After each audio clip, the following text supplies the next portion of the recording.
नमस्कार दोस्तों, आरुषि देहाती ब्लॉग में आप सभी का स्वागत है। आज हम आप सबके बीच लेकर आए हैं एक प्यारा सा पारंपरिक सुहाग गीत। बहुत प्यारा सुहाग गीत है दोस्तों, आप लोग फुल आवाज करके सुनिएगा। ये बेटा सुहाग गीत है, आप लोग फुल आवाज करके सुनिएगा। कमेंट में ज़रूर बताना ये गीत आप सबको कैसा लगा। हमारे चैनल पर नए हैं तो प्लीज़ सब्सक्राइब कर लीजिएगा और लाइक शेयर कमेंट ज़रूर करना दोस्तों। तो चलिए सुनाते हैं प्यारा सा बेटा विवाह गीत। अमवाही अमावा का सबा के उबा खानई, अरे सबा के उबा खानई, अरे पतिया का केहू ना बा खानई रे ललनावा, अरे पतिया का केहू ना बा खानई रे ललनावा। अमवाही अमावा का सबा केहू बा खानई, अरे सबा केहू बा खानई, अरे पतिया का केहू ना बा खानई रे ललनावा, अरे पतिया का केहू ना बा खानई रे ललनावा। अरे जबता का पतिया काला सामाना जाई है, काला सामाना जाई है, अरे तबता का सुबह नाही हो रे ललनावा, अरे तबता का सुबह नहीं हो रे ललनावा। अरे दूधावा ही दूधावा का सबा के उबा खानई, अरे सबा के उबा खानई, अरे दहिया का केहू ना बा खानई रे ललनावा, अरे दहिया का केहू ना बा खानई रे ललनावा। अरे दूधावा ही दूधावा का सबा केहू बा खानई, अरे सबा केहू बा खानई, अरे दहिया का केहू ना बा खानई रे ललनावा, अरे दहिया का केहू ना बा खानई रे ललनावा।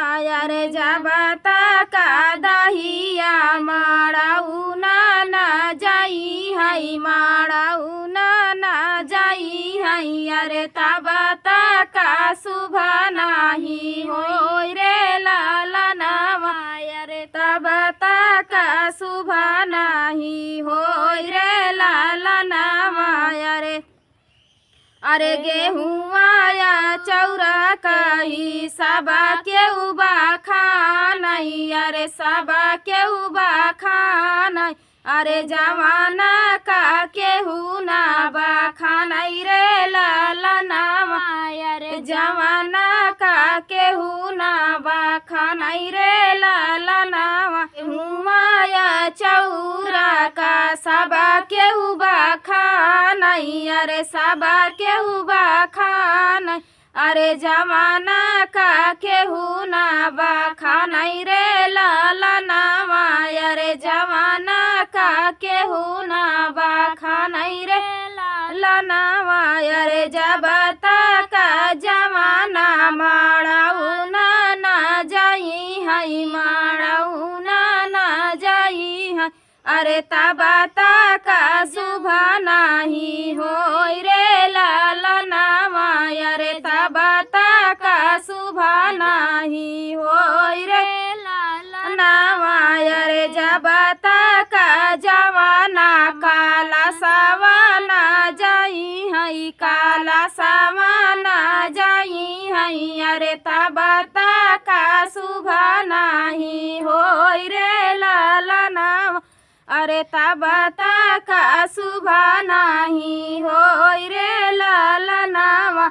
अरे बेटा ही बेटा का सबा के उबा खानई, अरे सबा के उबा खानई, अरे बेटी का केहू ना बा खानई रे ललनावा, अरे बेटी का केहू ना बा खानई रे ललनावा।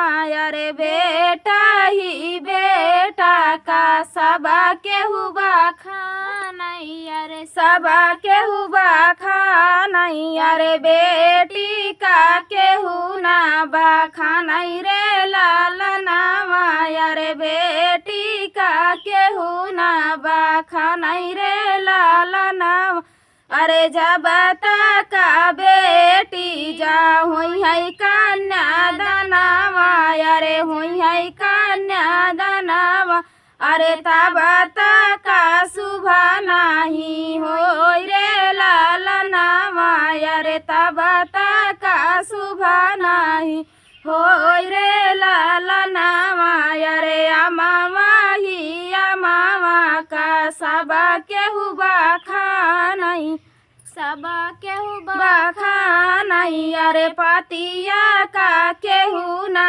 बखानई रे लालनावा अरे पतिया का केहू ना बखानई रे लालनावा। तो ये प्यारा सा मीठा सा सुहाग गीत आप सबको कैसा लगा दोस्तों कमेंट में ज़रूर बताना। तब तक के लिए मिलते हैं अगले वीडियो में, तब तक के लिए जय श्री राम। बस